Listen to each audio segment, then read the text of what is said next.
Ayan. Magandang hapon sa lahat. Ito tayo.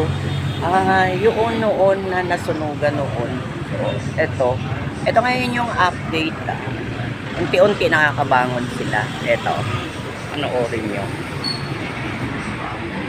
Diba?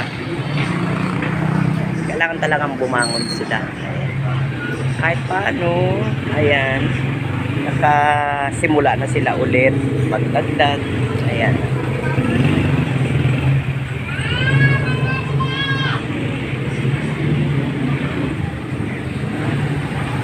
At least naka ano ka na sa utang.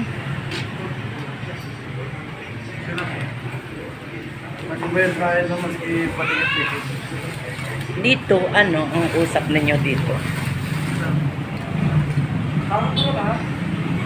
Oo, hindi. Ibig kong sabihin, pero renta pa rin. Ano po? 5,000 Ganun pa din. Pero kayo na ang kayo na ang magpapagawa. Yun na ang usapan. At least kapag simula kayo ulit, kakabangon kahit paano. Maganda yung uling mo. Anong ulingin yan? Kuya-uyaw. Maganda yan, kuya-uyaw. Saka laki ng sako. No? Ganda. At least, diba? Talagang masipag ka lamang. Ganito talaga ang buhay. Kahit nasunugan, ayan. Kakabangon. Unti-unti, ayan. Ayan naman mababawi nyo rin lahat ng nawala sa inyo.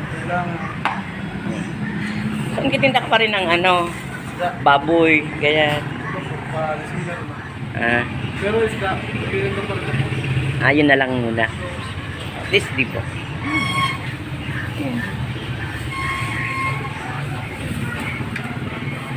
Ganyan talaga. Kahit paano, kabawi-bawi ka man.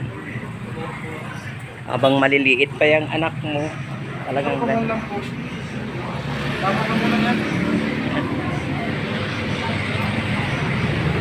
Diba? Wala namang siyang ibang aasahan kundi talaga sarili. Sariling sikap, sariling kayod, yan talaga dapat.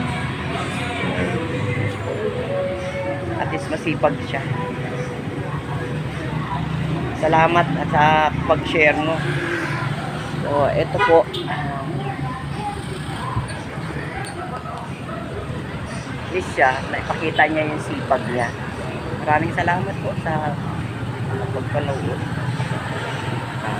Please like, follow, and share my YouTube channel and Facebook page, Ma'am Eden YouTube. Maraming salamat. God bless. Bye.